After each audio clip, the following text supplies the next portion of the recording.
The F-14 is making some cool progress. We've got all the air system done in the last video. This video, it's all about electronics and our final organizing. So let's dive back in to this beautiful Skymaster F-14 XL aircraft. Last video, all about the air system. Air system is done. We cycled the gear at the end of the last video.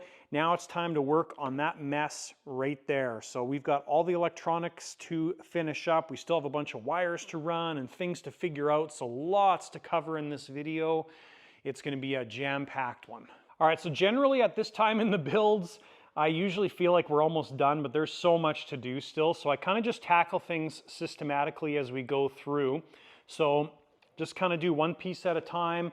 Next thing I'm doing is running our power wires going back to the main board. Now generally what I'm doing at this stage is I'm trying to think about everything that needs to happen. So our main power wire here, we've got two sections of it.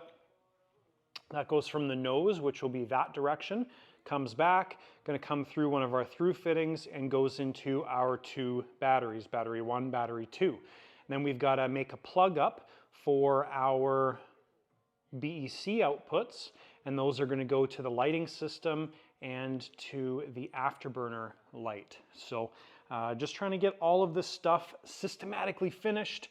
I'm pretty sure that we've decided on this layout for the through fittings, so all of our stuff for this side will come through here, that side there. That's going to take a bit of organizing when we put the tray in. This one's kind of just for miscellaneous stuff.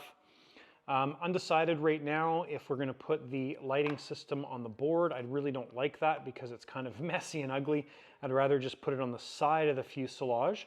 Other benefit of putting it on the side is it doesn't get affected by the tray going in and out, right? So if we put our lighting system on the side like this, we still have access to it.